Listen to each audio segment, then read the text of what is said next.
Bob Fletcher, are you there? Yes, sir, I sure am. Can you hear me? Yes, we can hear you great, and we just want to hear everything you're willing to share with us tonight.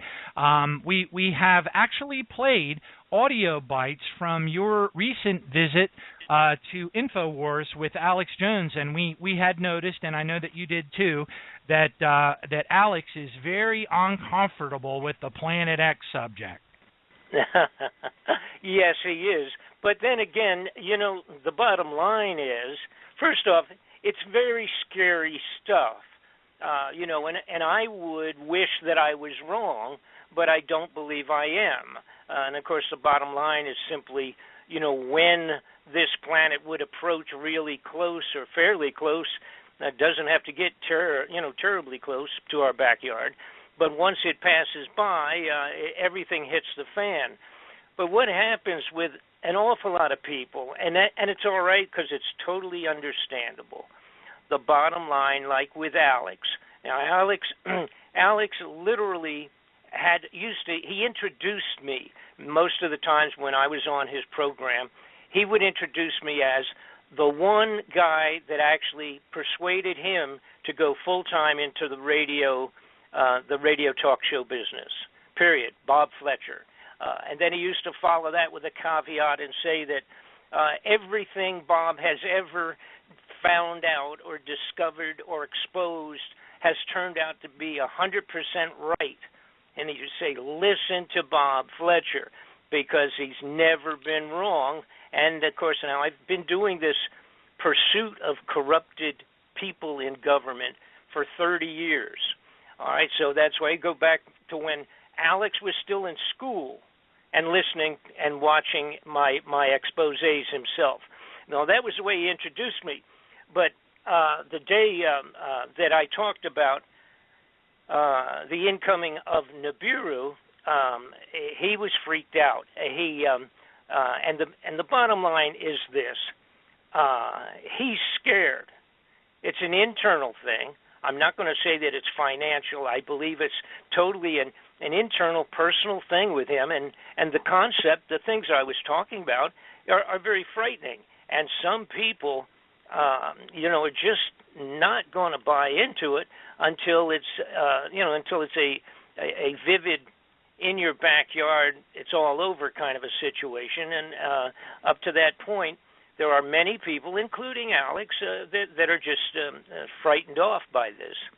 Now, what I would like to yes, go ahead. Yes. I wanted to get Dr. Beer. Kenneth Beer is with us.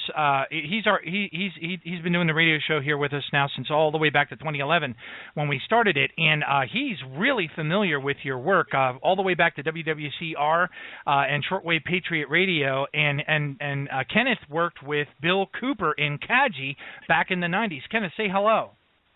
Hey, Bob, it's good to actually hear you on the show. I remember hearing you years ago on Patriot Broadcast Networks and various forums, and it's amazing that you're actually on the show now. So I'm all ears tonight, and I can't wait to hear what you're going to share. But I've followed you for so long, and I'm kind of like Alex Jones with you. You opened my eyes. Well, thank you. I greatly appreciate that. And what I probably should do is, I have to do this very briefly because I've been doing it so long, and my personal story is so complex and what have you that, so I don't want to spend a lot of time on that. But for the people that do not know who I am, they can go, of course, to my website, which is BobFletcherInvestigations.com. Now, if you just go on Google and put in Bob Fletcher, you'll end up there also, because I'm kind of like all over the place there, like sort of like a bad fungus, I guess. But at least to the bad guys in government. So as a matter of fact, I had to quote Senator John Kerry, who's now, of course, Secretary of State. I had assisted his offices profusely many years ago in one of the inquiries relative to drugs and government officials.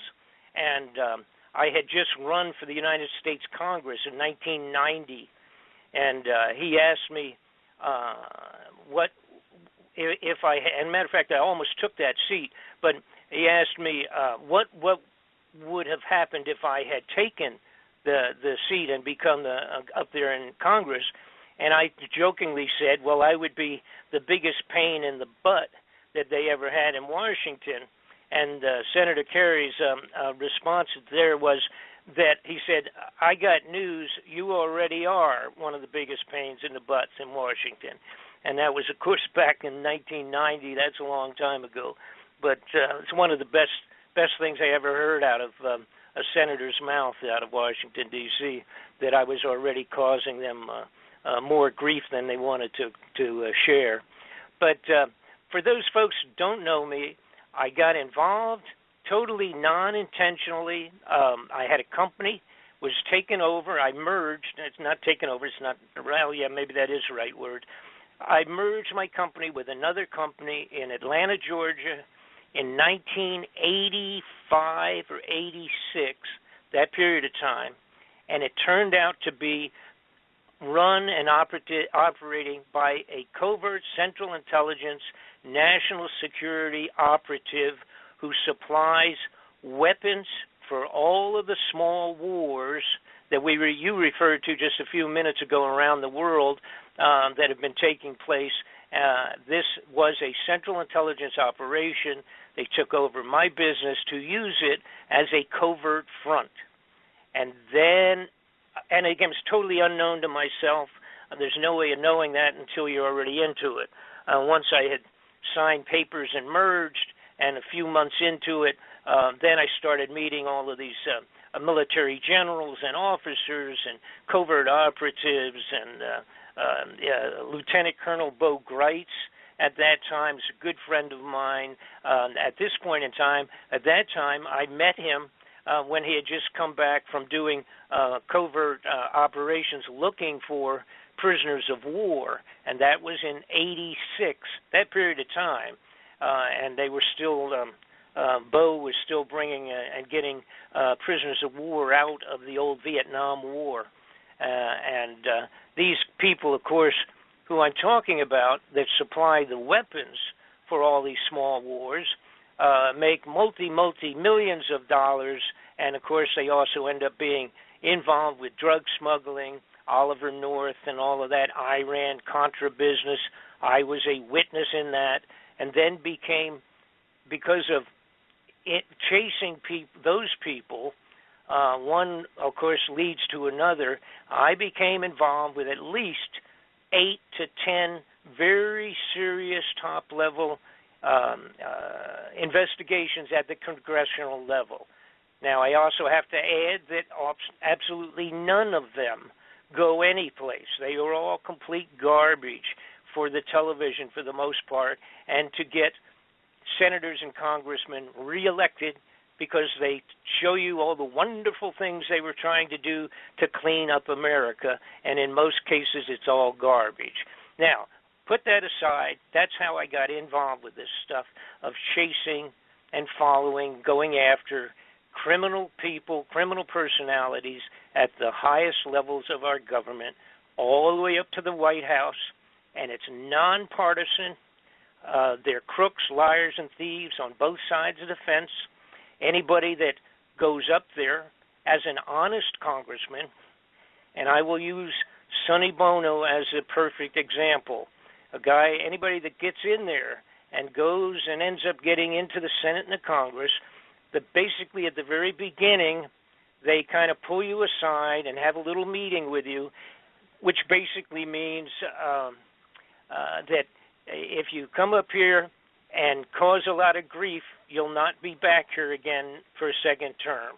If you come up and you cooperate, things will run really smooth and you can move up to the highest levels in our government if you're a good guy.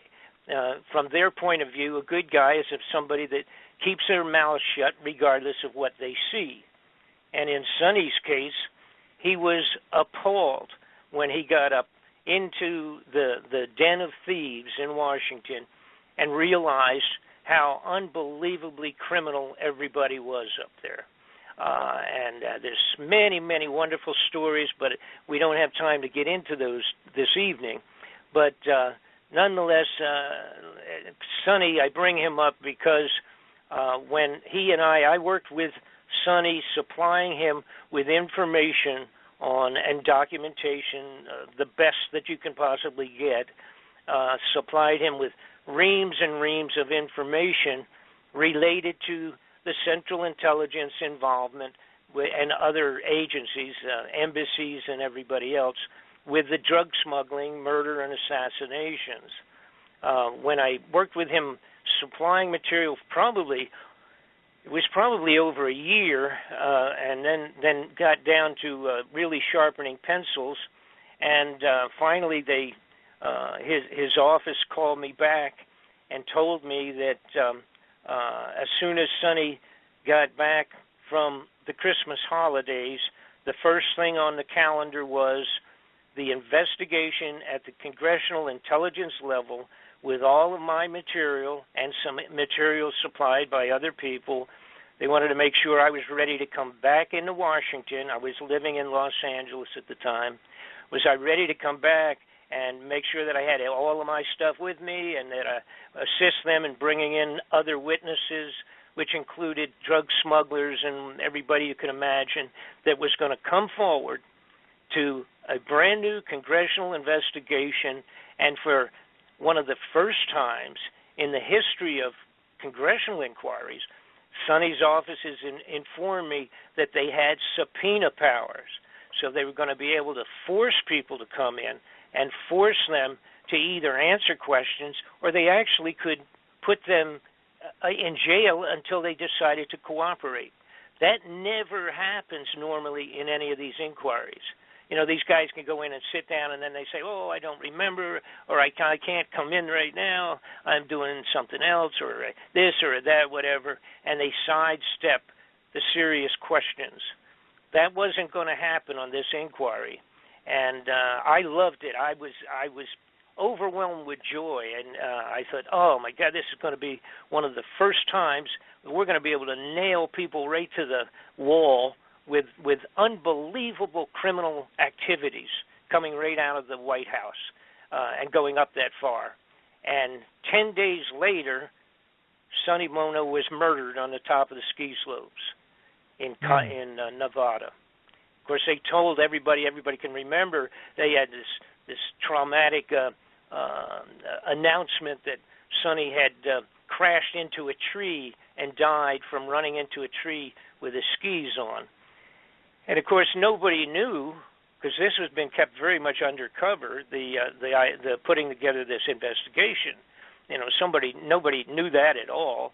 And of course, here I'm sitting in Los Angeles. I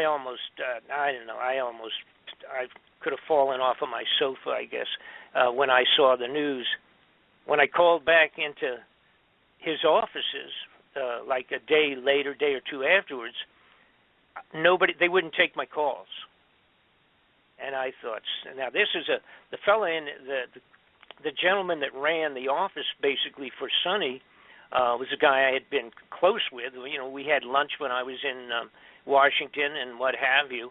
As a matter of fact, one time when I had gone to Washington about 2 years ahead of this period of time, maybe a year ahead, I was in Washington to stop in there. I stopped in along with other activities I had there, and Frank, his name Frank Cullen, he came out and he said, I looked into the office and they had tapes up and they were blocking people off, and he came out and he said, we'll have to go down to the restaurant. We can't come in. And I said, what's going on? Because people were up on the desks, and there was powder all over the place from the ceiling, and they were climbing around doing all sorts of stuff. They had electronic equipment, 3 or 4 technicians wandering around in Sonny's offices in the Congress building. And I said, what is going on? And they said, Frank said, somebody's been tapping our entire offices. And now, read my lips, right? Tapping the offices of a congressman in the congressional buildings, in his office buildings. And I said, what in the world? I said, well, you know, that doesn't surprise me what we're doing, what we're in the middle of right now. And, of course, that would have been at the very beginning of when I was supplying them with the information that I'm referring to of drug operations and what have you. So anyhow, the bottom line is that's the kind of stuff I've been involved with, and literally I am afraid, I feel it has really devastated me. I feel that Sonny was murdered because of the material that I had supplied him with, and the investigation that was in fact ready to be cranked up. As soon as he got back, it was the first thing on the menu. Probably would have taken another, probably 15 days by the time after the first of the year, and we would have been up there, and it would have been devastating. I have live audio and I have live videos of Kuhn, one of the biggest drug smugglers in the world out of Burma, pulled out his records, and it was videotaped by Lieutenant Colonel Bo Greitz.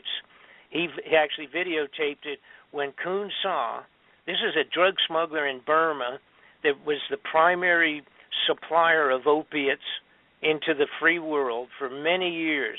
He has 40,000 soldiers on the mountainside in Burma. So this is not like five guys, mixing funny white powder down in Mexico someplace. This is a huge operation with truckloads of the opiates coming out of the top of the hill in Burma. And he had live, which I supplied to Sonny, live recorded videos of Kuhn Sa's entire distribution leadership in Chinese with their books. They opened their books up going back many, many years, naming the Central Intelligence and ambassadorial level persons that had bought the drugs and set up the financing with the mafia, et cetera, read their names live out of the books on the hillside in China, in Burma. And that's the kind of evidence I had supplied, along with documentation and what have you, connecting right into people like Richard Armitage, who was Assistant Secretary of Defense for the United States of America under the Bush administration. Anyhow, that's the type of stuff I've been doing. So now let's figure out how that relates to the incoming of the possibility of Nibiru headed back in close to the to the Earth. What had happened a few years ago, I got looking into the extraordinary amount of money that was disappearing from the United States. Now, originally, I got to actually admit, I didn't know anything about Planet X. I had heard about it. It's one of those things, like so many millions of things. You hear about stuff, but then if it doesn't move to the forefront or you're not directly involved with it, like in my case, if you're not directly involved with it, it's like just sort of out there, and nobody could. There was no real good evidence, as far as I was concerned, many, many years ago, to ever pay any attention to it. But when I started looking into the money that was disappearing, now what am I talking about? For one thing I'm talking about is that all the gold in Fort Knox is gone. It no longer exists. It has been taken, stolen, removed. All right. Now, when I say all of it, whatever, maybe I'm talking about 97% of it or whatever. There's always a couple of roomfuls of gold that people could look at, but that wouldn't mean anything, because if you didn't see all of it, or you didn't have an accounting of it, an audit of all of it, it really doesn't mean anything.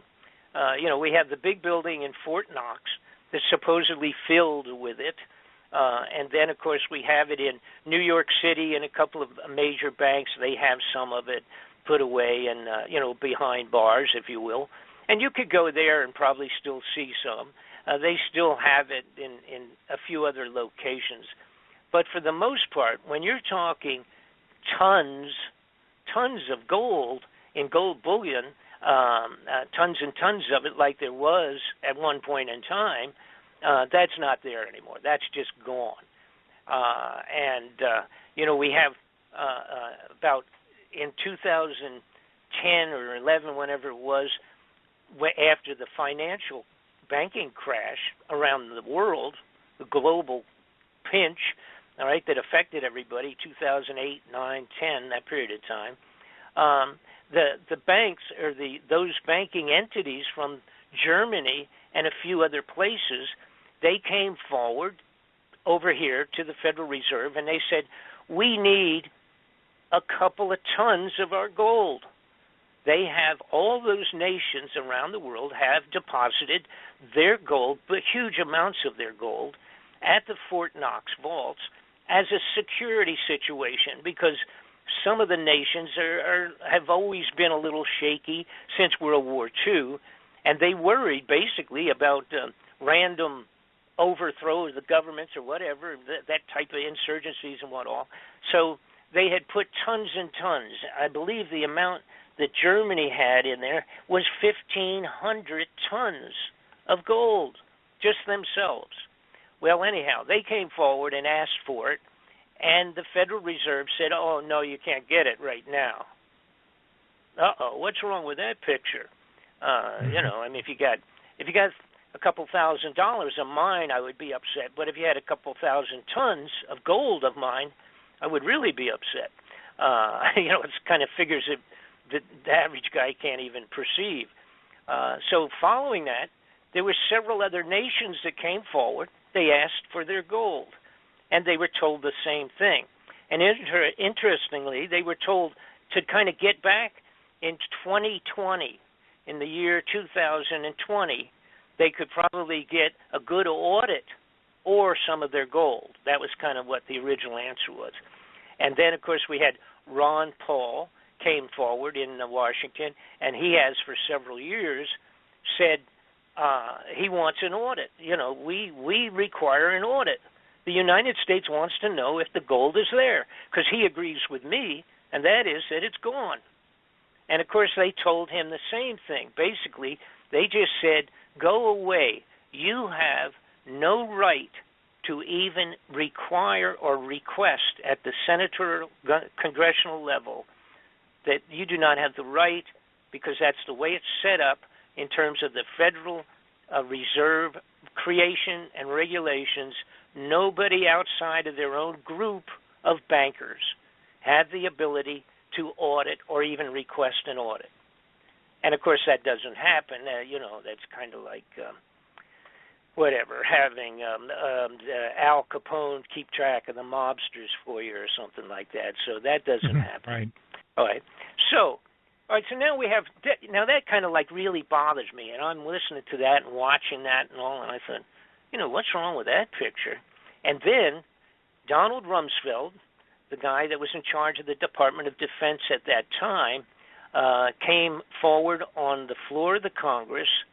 Now, this is important, is the date that he did this, the day before the 9/11 terrorist event in New York.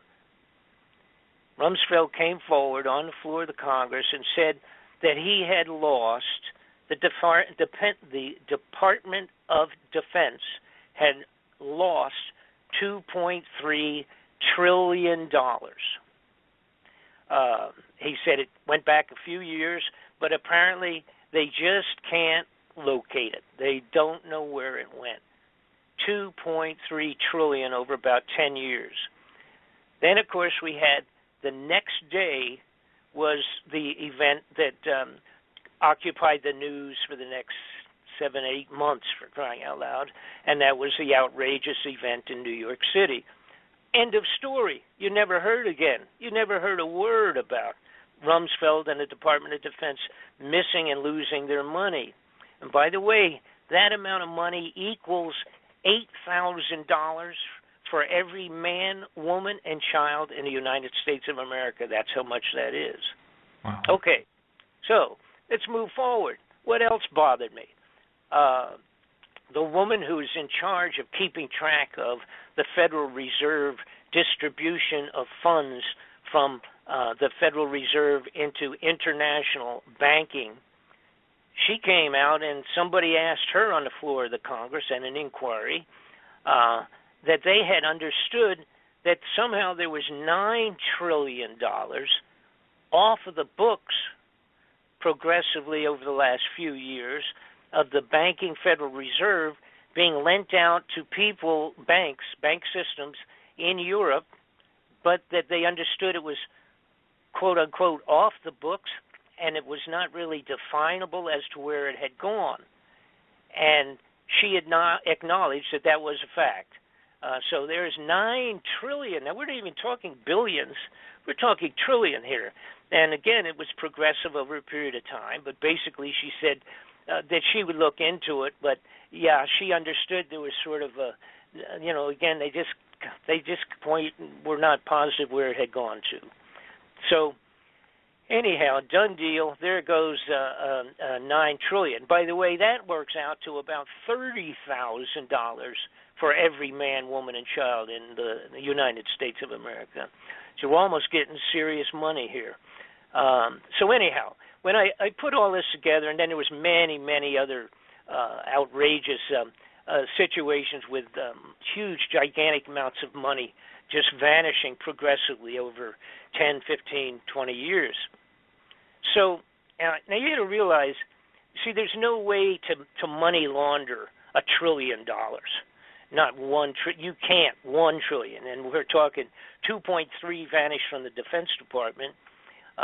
If you were slick enough to embezzle that out of the funding of the Defense Department, you can't go to the local bank and hide it in your safety deposit box. All right, not even Pablo Escobar, the drug smuggling operations, they couldn't do anything with that. So I sat, and I was thinking, what in the world? Where could money like that go to? What are we talking about here? And again, it's 20, 30 years maybe altogether. This is a total outrageous volume vanished. And then I remembered somebody in 94 had come to me, not just one person, but many people, and I was involved with a bunch of different things, and I testified before the U.S. Intelligence Committee myself in Washington on a couple of things. And the bottom line was, I recalled somebody saying, Bob, are you familiar with the underground facilities that they're building all over the United States? These giant underground hideouts. And, of course, I said, well, I was familiar with some of the military operations, of course, and I knew we had some of the biggest and best underground facilities on Earth for NORAD and that type of, operations. And then, of course, somebody said, well, I'm talking about like even at the Denver airport is a giant underground facility. And, of course, I had a friend that was real close to that and a couple other people that were involved in the financing and what have you of government and all of that. So I was familiar, and I also was familiar that had gone from being a construction of a fancy airport into being extraordinarily over budget. I mean, they kept going,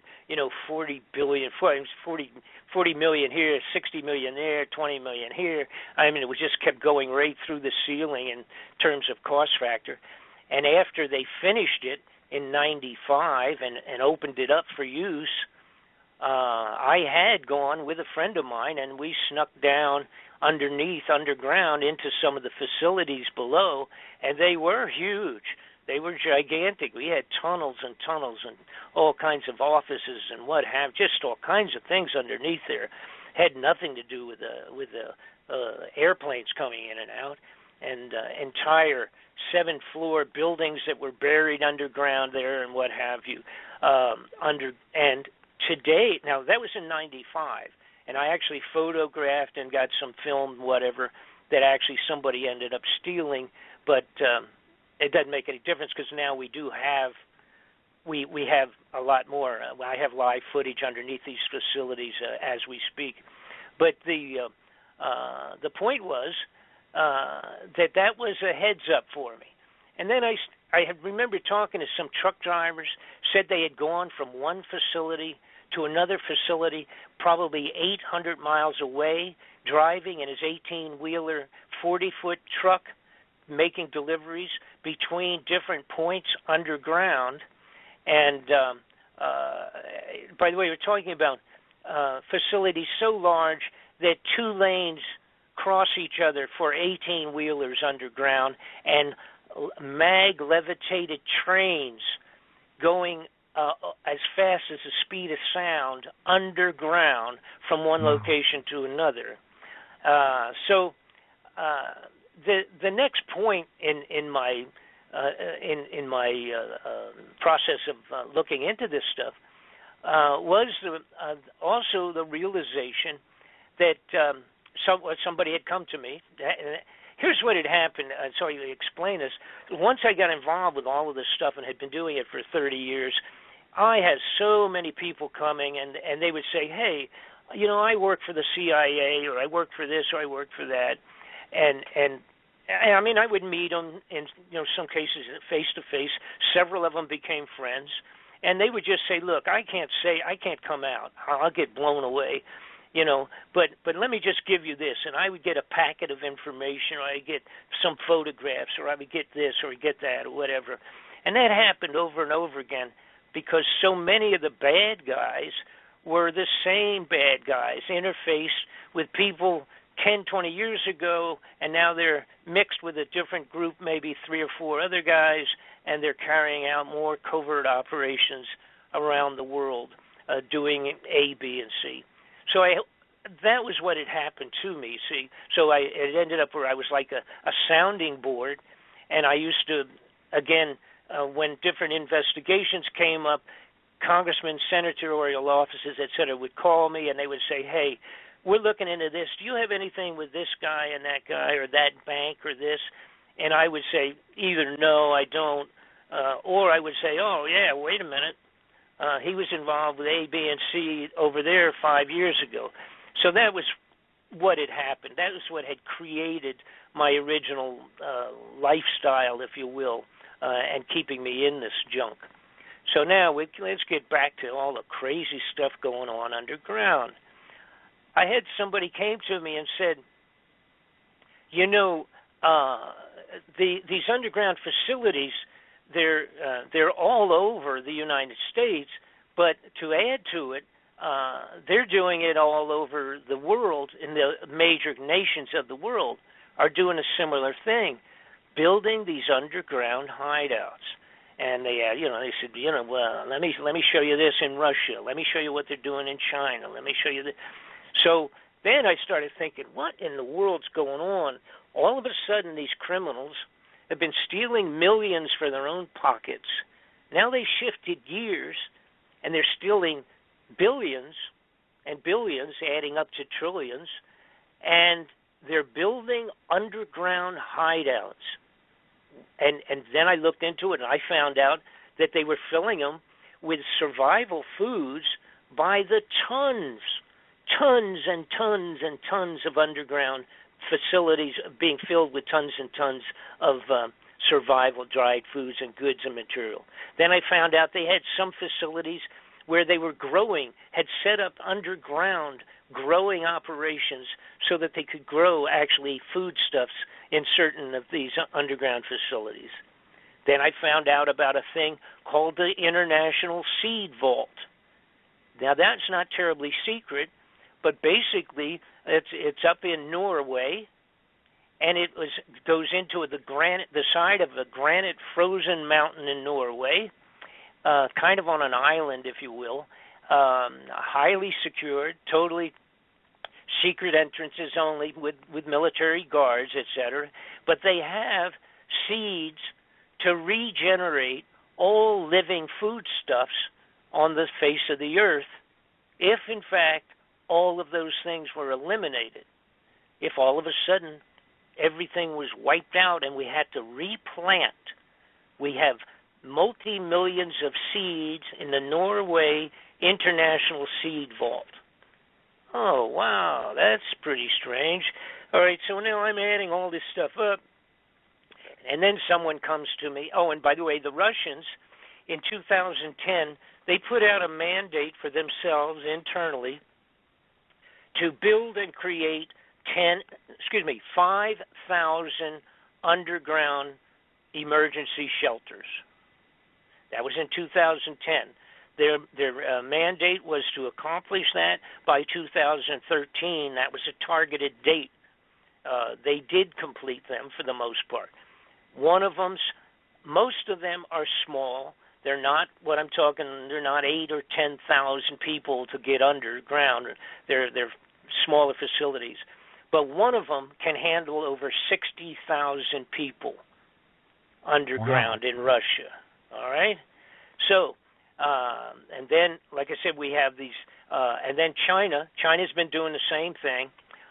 They have, and these are dug with these gigantic digging, tunnel boring machines that are so large. The bigger ones, they can go a couple of miles a day into the side of a mountain, and when they're done, back out, and you could drive an 18-wheeler down where they've been. That's it. Just punch a big hole, come back out, and you could drive an 18-wheeler facility into the side of a mountain or underground.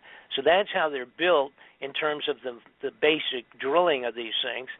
The Red Chinese have one single drill that is 3 of them in tandem, big enough so that they go into the side of a mountain, pull it out, and 2 18-wheelers can go side by side, driving into or under the ground with these facilities. So the next point obviously was, what in the world, what is the possible reason for this kind of expenditure of funds? And by the way, see, if anybody wants to know, everybody ever scratch their head and say, how come they don't fix 50,000 bridges and tunnels and what have you in the United States of America, all of our infrastructure? They haven't spent a penny on that stuff in 30 years. We have bridges today with 1 million cars going over it every day into major cities that technically should be condemned. And the numbers of that, by the way, and of course all this stuff, a guy can individually look up on your computers. You want to find about, just put something in your computer like Google, like infrastructure problems in America, and put that up, and you see the figures. It'll blow your mind. But they're not doing anything. They're not doing anything on any of that stuff. The money is not there. Where's all the money? The money is underground in these hideouts for the elite. They then also spent, in the last few years, millions and millions of dollars buying military equipment for the police and the sheriffs and for security operations, bullets, machine guns, under the title of, how about the Forest Rangers with 15 million bullets purchased under their name? Not only Forest Ranger, how about the Internal Revenue Service? Thousands of bullets and machine guns and that type of stuff. All right? So we say, what's that got to do with it, Bob? Well, it has to do with social riot control up on the top of the ground when the elite are down under the ground. And then finally it came to me, exactly, I don't remember what it was. Maybe I told some people I was looking into all these different things, and somebody simply said, Nibiru, Planet X, has been finally really discovered, and it's coming back. So then I started doing some snooping because I didn't even know what they were talking about. And I said, I remember something about that. And back, as a matter of fact, in the 50s and the 60s, it was like in Look magazine, Reader's Digest, and for all of our young people out there, these were big, important magazines in the United States that were better than most of the newspapers. And they had done stories about Planet X in the early 50s and 60s. But at that time, they said, even if it was really found and located, don't worry about it because it's 50 or 60 years from now, right? Uh-oh. Guess what, guys? It's 50 or 60 years since they wrote those stories, okay? So now's the time you do start worrying about it. Somebody brought to my attention a fellow named Zecharia Sitchin. It's a guy that had done the had gone into the Sumerian clay tablets. By the way, there was like thousands and thousands discovered over there in Iran, going back 4,000 years. And he deciphered them and discovered that there was this planet called Nibiru, which is Planet X, or part of the same small system, that was coming around, had come around several different times, but it had been written up in these clay tablets that basically that was what had generated Noah's floods. One of the close passings of this Planet X, Nibiru, was what had created the floods in Noah's time. Now, there's always all kinds of, because when you start going back 1,000, 2,000, 3,000, 4,000 years and deciphering things and analyzing them and all, it takes an awful lot of study to do the right comparisons as to time and date. The dates have all changed. Calendars had changed. There's differences of biblical time relative to calendars and timekeeping relative to other nation states at that, going back that far in antiquity. But the Bible writes about it. The Quran writes about it. There have been cave drawings and writings on the walls that writes about it. And then, of course, when Dr. Sitchin finished doing his deciphering of this thing and said that it was going to be coming back around, of course, it's a typical human nature, just like Alex Jones being afraid of the fact that it might be true.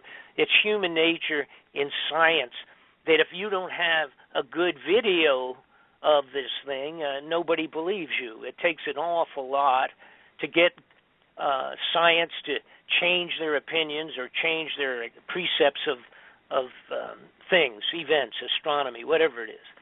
But lo and behold, Dr. Sitchin finds out that a fellow named Dr. Harrington, who ran actually was the head of the observatory, the Naval Observatory for the United States of America. He got interested in Sitchin's proposal on this faraway planet that has this huge orbit, goes way out and then comes back in again and then way out again. And he started looking into it and kind of studied it for about 10 years, I guess. And then finally he said, we think we found it.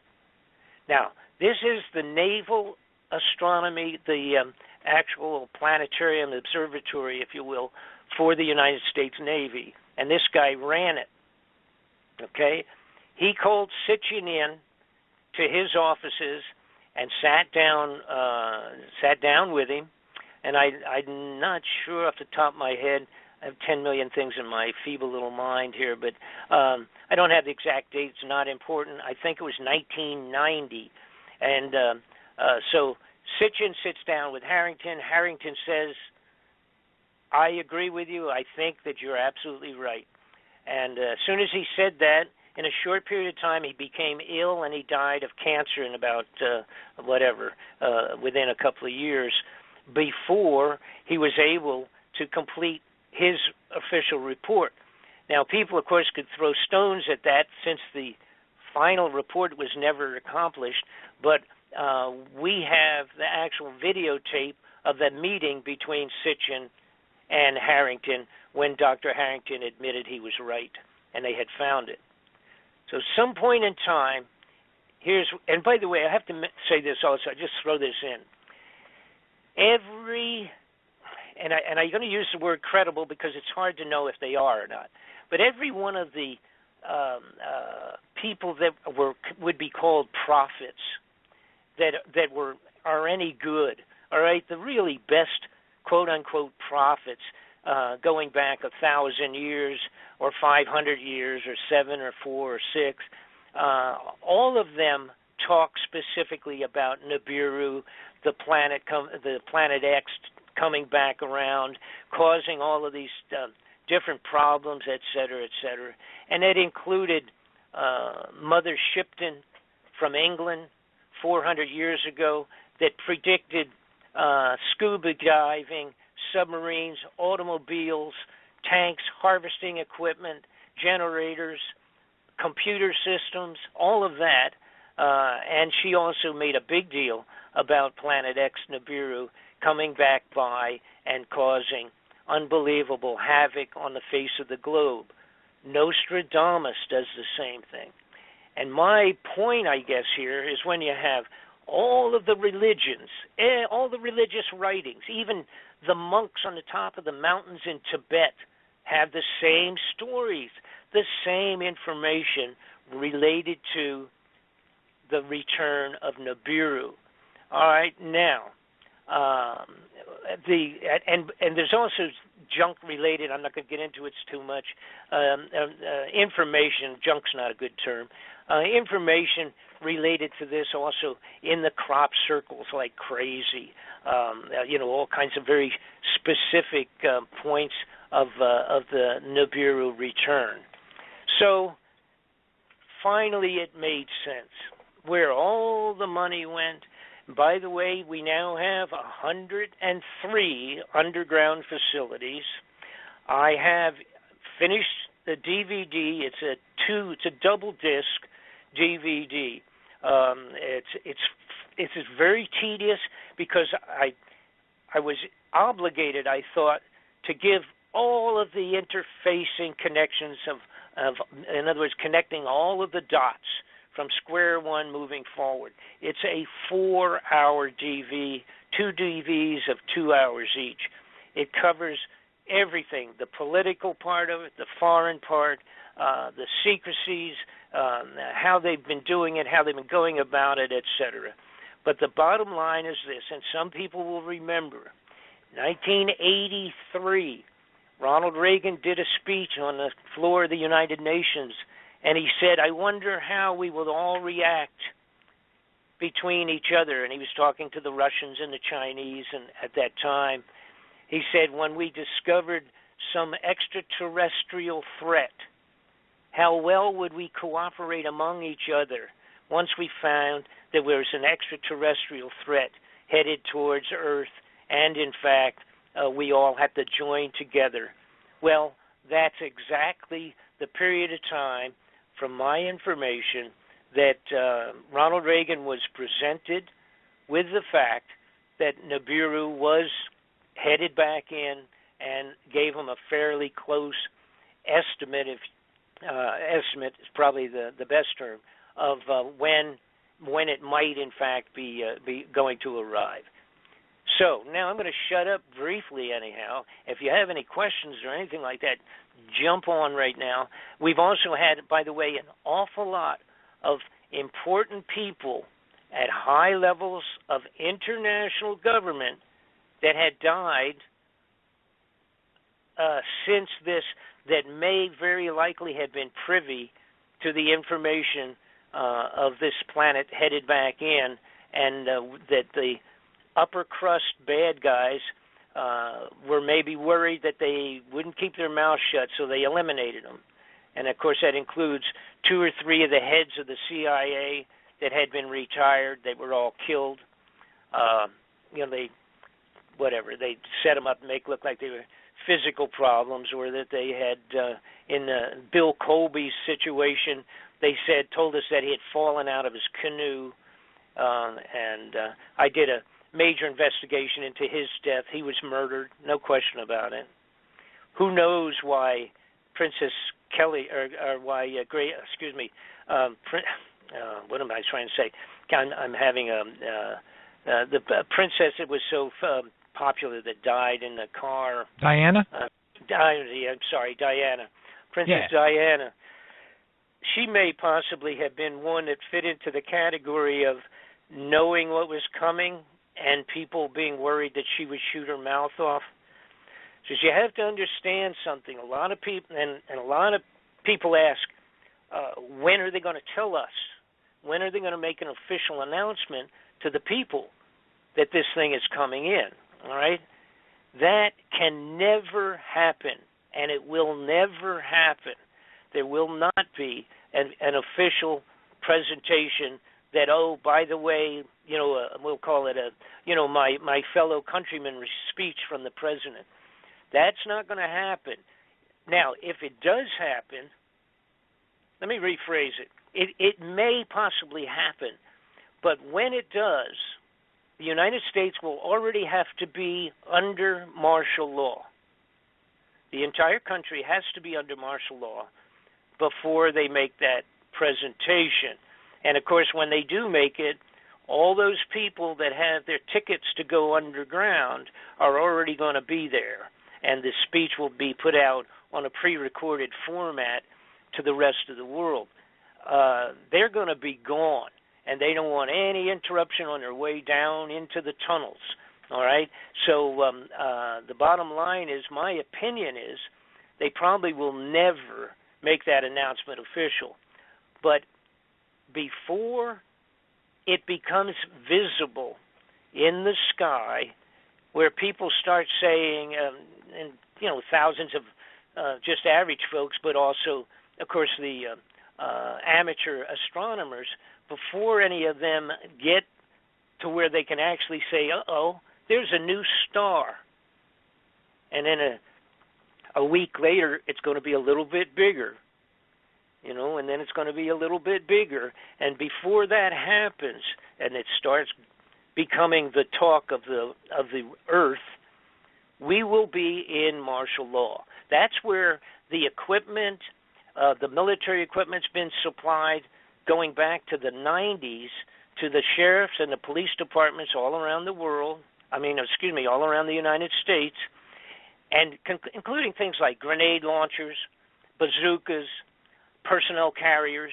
Some of it they talked about there in Missouri when they're having the racial problems here recently, and they complained. They said, what's with the police coming out with water cannons and personnel carriers and armored cars and all that? Where'd that come from in Missouri, because people hadn't paid attention, see? But these things have been placed continuously since the 90s, and the only caveat, the only extra little sidebar to it was that they would supply them for almost nothing. They could make long-term payments to the, for the leftover, quote-unquote, leftover military equipment that was being made available to these policing operations. The only thing was they had to agree that if they were ever needed for a national emergency, quote-unquote, that they would come on board, with whatever federal agency that requested their help, and that they would use it appropriately, and of course, these guys, it's great. These sheriffs getting, 50 caliber machine guns on the top of a troop carrier, for crying out loud, in the North Carolinas. I mean, they love that, We'll sign anything. What do I got to sign? That's great. Get me a couple of those and a couple of few bazookas and a bunch of gas masks, and yeah, we want all that stuff. So that's been going on like crazy, and that's all going to be, that's already in place. All right, that's all out there already, and continuing to move. That's where all those thousands of bullets and everything to all these stupid little bureaucratic offices have signed off on thousands of sidearms and bullets and stuff like that. What in the world would that be for? And there's so much that they've ordered, you could fight a third world war with the junk that they've put out and distributed across the police forces and the forestry department and that kind of junk, IRS. What's going on? Now, I also, to shift gears again, another fine point. I got looking into, and by the way, I took 3 years creating these 2 DVDs. And I won't tell you how many problems I had. They've been trying to shut this thing down profusely. My computer's been tapped as many as 3,000 times in a couple of years. So, and anyhow, that's aside, a little nothing. I looked into the religious part of it. I thought, the Pope, and at that level, all right, they got to be involved. And I started snooping. Son of a gun, guess what? The Vatican built an infrared telescope in Arizona, built and owned by the Vatican, owned and operated cooperatively by the United States government, NASA people, but it's owned by them. And by the way, guess what they call it? Lucifer. That's right out of the Vatican. They named their own infrared telescope Lucifer. Now, the Planet X at this point in time can only really be photographed properly by very powerful infrared telescopes. It doesn't put out its own light, therefore it's something that's not simply seen easily. Theoretically, Planet X is 5 times the diameter of Earth.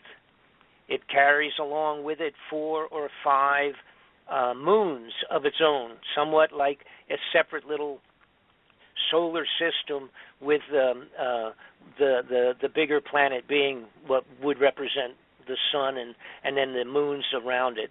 It's kind of like its own little solar system. Trying to hit on a few of the more poignant. Oh, okay. I know a lot of people have heard about this. Some people haven't.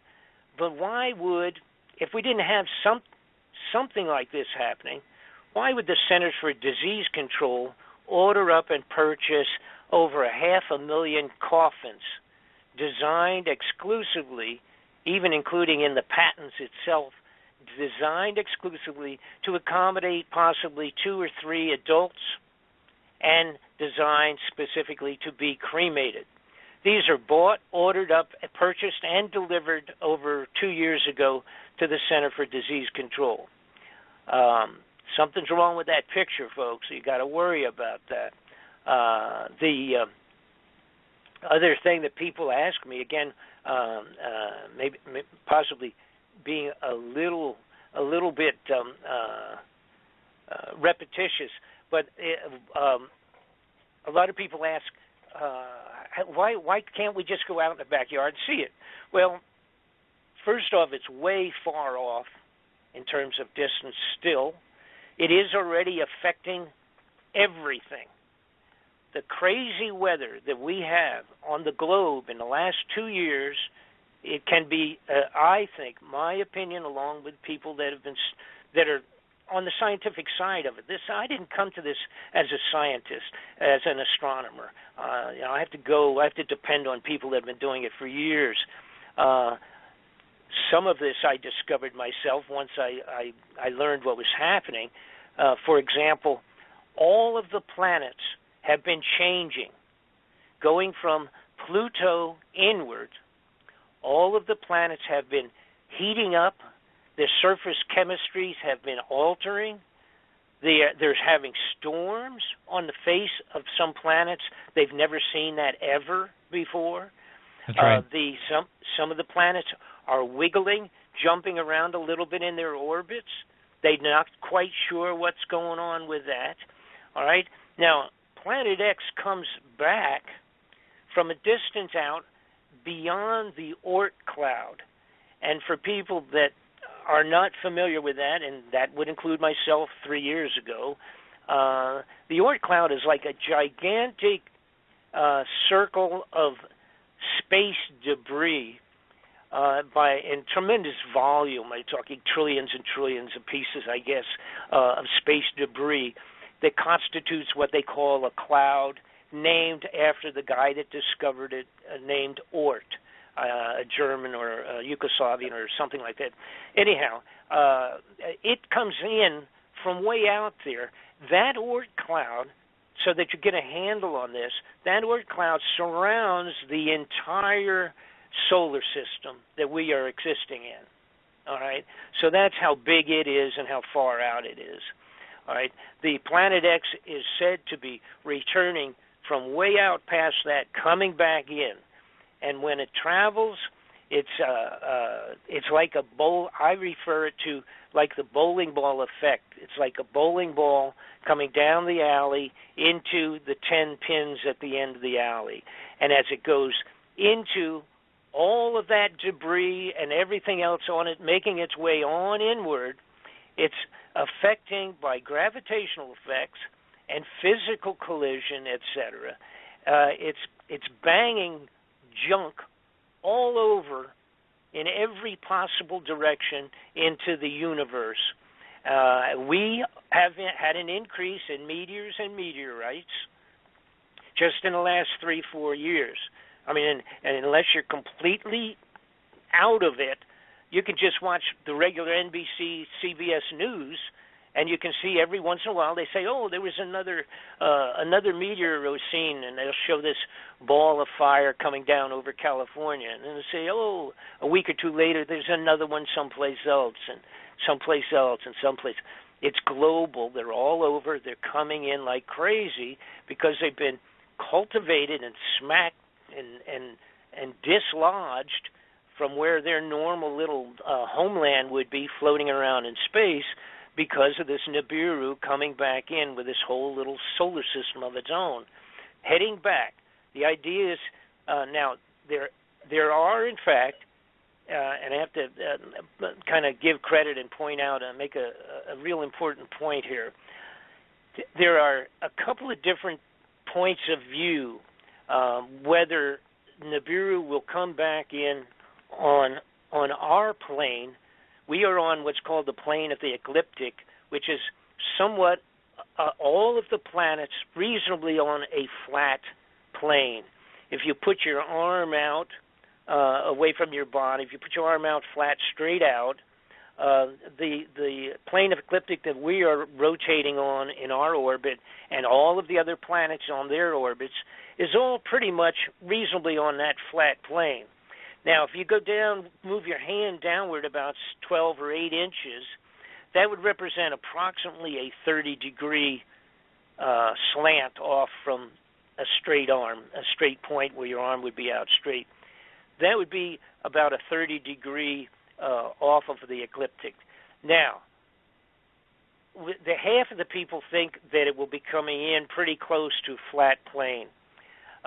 The rest of them think it's going to come in at about 30 degrees to the from below us, and cutting through, sort of like cutting through a pie, but cutting through on that 30-degree angle, coming up around the sun and then back out again on that angle. Either one doesn't make any difference to me. My point, of course, is just if the darn thing's coming and it's going to, create the problems that it will create. So you do have a difference of opinion of people that are on both sides of the fence, equally as intelligent and schooled on astronomy as each other, but talking about slight differences on that. Now, it would make a difference of how long we would be affected. And again, I must point out there's a fellow named Gil Broussard has done a tremendous amount of study on this himself for many years. He's matched up all the dates of when it previously had come by and caused problems there. And again, this is where you have two different thought factors here. One group also feels that it's which Dr. Sitchin originally said when he did the Sumerian tablets. He said it was a 3,600-year orbit, 1,800 years out and then 1,800 years back. All right, and that would mean, of course, that it would only come around every 3,600 years. Now, Gil Broussard feels that it has been coming around every 360 or 350 years. Now, that means it would be coming around 10 times in that 3,600-year orbit. Now, originally, I thought, being totally a novice in this stuff anyhow, I thought, wow, 3,600 years, that's really a long orbit. Does that even make physical sense? How come it doesn't fly apart in that period of time, et cetera, et cetera? But then I realized that we had a comet. Everybody's familiar with Halley's Comet. Halley's Comet comes around every 75 years. And then I realized that there was another comet that came around a little while back I think discovered in the 60s or something like that, that actually was it was called the Hale-Bopp Comet. And it came around a few years ago, had never been seen before, was not logged in any place. And it was pretty good size, just like Halley's Comet. And it was a 4,200-year orbit. See, so that's 1,000 almost, 700, 800 years longer than the 3,600 that was perceived for Planet X. So that long orbit is a reality. That's all I'm saying. It actually, now as it is, this particularly Hale-Bopp Comet will not be coming around for another 4,000 years, so we don't have to worry about that. And of course, it was just a comet. The difference here is we're talking potentially a physical planet the size of 5 times Earth. It supposedly passed through the last time. There has been writings on this. Again, I go back to antiquity, all over the place describing the last passing of this thing. If it was 360 years ago, or if it was 3,600 years ago, it makes no difference. The United States elite criminal personalities at the top of our government have stolen the money, built 100 of these underground facilities and filled them up, not with foodstuffs, for 50 years from today. Why are they having them completed last year and this year and 4 years ago all over America, keeping them top secret, spending every buck they could steal, including the gold, all of that money going down underground, if they do not perceive this to be coming back in a short period of time. Period. Now, let me leave this open now to you guys. You got any questions? More than 700 of them. Please go ahead and ask, and if I can answer it, I will, and if I can't, I'll just tell you I don't know. Oh, great. Well, I'll tell you what, this has been unbelievable. You have touched upon every major point that, wow. Thank God. And I'll share some things with you, and then I'll also pass over a couple of questions that some people had sent in. What's fascinating is that when you look at, if you were to make yourself a model of the solar system, of our solar system, and then create a second model of another solar system, bigger, smaller, doesn't really matter, and you would take the two models and you would slowly move them toward one another, and then and move them past one another in an elliptical orbit, which is arguably what this is supposed to be in. If you were to create that model and move the Nibiru system through our solar system and in an elliptical orbit and back out again, what you would end up with is two events, not one, but two events. And what's fascinating is the Bible actually explains those two events in rather vivid detail in a couple of verses. In the sixth seal, at the sixth seal in Revelation chapter 6, verse 14, you have an event that's along the lines of the Velikovsky type stuff, which is similar to the Edgar Cayce vision, where it says in Revelation 6:14, it says, every island and mountain was moved out of place. What's fascinating is that matches similarly to what Father Malachi Martin testified on Coast to Coast AM in 1998, I believe it was, where he said he was given this third secret of Fatima by some insiders, and that there was supposedly a pole shift in the third secret, and it was supposed to happen in 2017. Now, if Nibiru, the system, moves through our ecliptic plane and comes back on the elliptical orbit through again a second time, what's fascinating is about 3 years later, arguably, because the Great Tribulation of the Bible is about 3.5 years long, okay, Revelation 16, verse 20, in contrast to Revelation 6:14, says every island fled away and the mountains were not found. So what you Absolutely. have in so then you have a dynamic in Revelation 16, verse 20, that is very similar to what you see in the movie 2012, where the crust of the earth completely gave way and entire continents were destroyed. And that's fascinating because the timeline just seems to follow suit with an elliptical orbit of a star system moving through our solar system. One of the questions that someone had submitted was, have you heard any word in your from people in your sources and such about Puerto Rico, something happening in Puerto Rico, FEMA coffins, stockpiles of emergency supplies, things like that, anything associated with Puerto Rico? There is a prophet by the name of Ephraim Rodriguez who's talking about a comet or an asteroid splashing down off the coast of Puerto Rico. What do you know about that? Yes, I know that the reality is that a huge amount of maybe even either a secondary order or the bulk of that first order of at least 500,000 of those coffins I referred to have been moved for storage there. I do know that a couple of million body bags were ordered up and have ended up there in terms of a storage. Now, I don't know if, in fact, first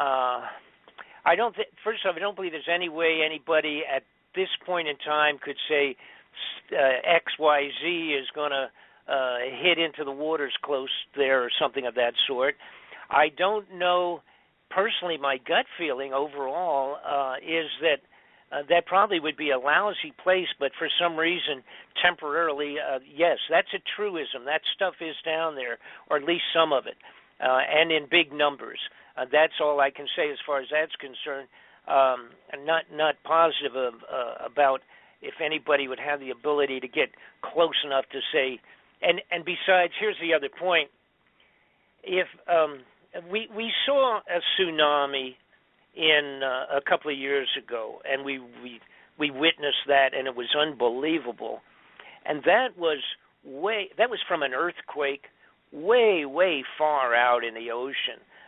These tsunamis that would be set up and generated from large, let's say something the size of a school bus, anything the size of like a school bus that went into any of the oceans on the earth, will set up tsunamis that would be shocking to almost every coastline, east and west, away from the center point. It only takes something that big if it's coming in at the speeds that these would be coming in. We witnessed one, and now this is another important point as people relate to why can't we see these things, et cetera. First off, it's not close enough. But secondarily, we have to remember something that we saw right in front of our face. And that was the meteor that we were watching and waiting for a meteorite or a meteor to come in that we were aware of that was going to come in over Russia a couple of years ago.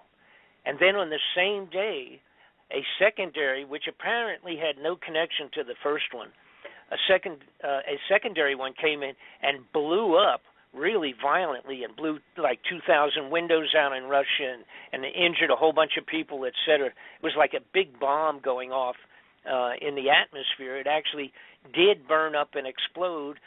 Most of it did before it even hit, and when it hit, it went into a lake that was ice covered, and it was only the biggest piece, I think, that went into the lake was only about 15 feet across or something, but fortunately just went into a lake covered with ice.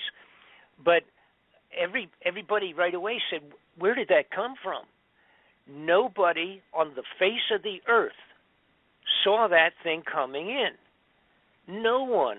And when the head of NASA was asked about it a while later, he simply said, it came in from the direction of the sun, and we could not see it. We did not, and we could not see it with any of our scopes. Okay? And then also, by the way, he was asked if a large element was coming towards Earth, and we knew it was coming in 60 days, what could we do? And the head of NASA said, pray. So that was the best preventative action that the head of NASA had for that question. But I want to get into another point, make another point. Now, what you're talking about is all, and again, it is all in the Bible. Not only is it in the Bible, but it's all over the place. You have to, you maybe have to do a little snooping, but now what you can do is simply get my DVD, and I have all of that in there. I've got all the biblical connections, the dates, the elements, the descriptions, all of it. It's all in my DVD. Now, in 1999, there was a discovery made in Germany, and it was called, they end up calling it the Sky Disk. This was found at an archaeological dig in Germany, set up very similar to the Stonehenge in England, a big circular thing, and it was there during the Bronze Age, and approximately 3,000 years ago. And it apparently was literally some type of a sky observatory in the Bronze Age. So we had some people, they were really into what's going on in the sky, like the Egyptians going way far back. And this thing that's called the Sky Disk is approximately 12 to 13 inches across. It's circular, like a shield, so to speak, but it's a piece of art, if you will, but it actually is a diary of the passing of Nibiru, causing a solar eclipse during a particular day when this happened. Now, could that be the 3 days of darkness that everybody's talking about, do you think? Oh, the 3 days well, yes, but this was actually, according to this, it appears that it was only 7 hours, but you have to understand there are a lot of other things involved, like debris and junk and everything coming along behind this thing. Now, that's where we're going to have real problems.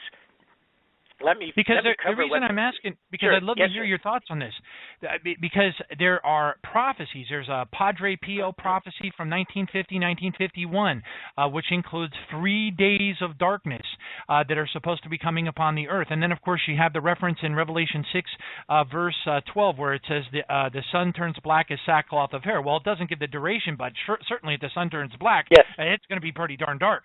So the question is, if it does turn out to be a 3 days of darkness dynamic, which matches the 3 days of darkness during the Passover and Exodus, then my goodness, do you think it could be related to the passing of this thing? Oh, absolutely. And let me explain and hit on all these things real quick too, and then because I don't want to run out. How much time we got? We got a little bit of time. Yeah, we're about. Yep. Okay. Well, when do we wrap up? 8. Yeah, in about 8 o'clock? 10 minutes. Yeah, we got probably ought to shoot for about 8 minutes. All right, let me scoot through this thing real quick. This star, what's called the Sky Disk, it's made of bronze. I believe it was literally poured, as a matter of fact. They were pouring bronze back then, and that's pretty amazing. But anyhow, they were making weapons and all by pouring them into molds. So they had to make a mold and then pour it. I believe this was poured. It is in bronze, 12, 13 inches across, circular, and highlighted in gold. The whole thing, all the planets and everything indicated on the disk is in gold. Now, here's the point. The location, a couple of things showed up in this. One is the different constellations that they very specifically have been able to identify are all on there in gold. The moon, the sun is there. The Earth is shown from the point of view of where they were watching this, and the moon and the sun are both seen at the same time.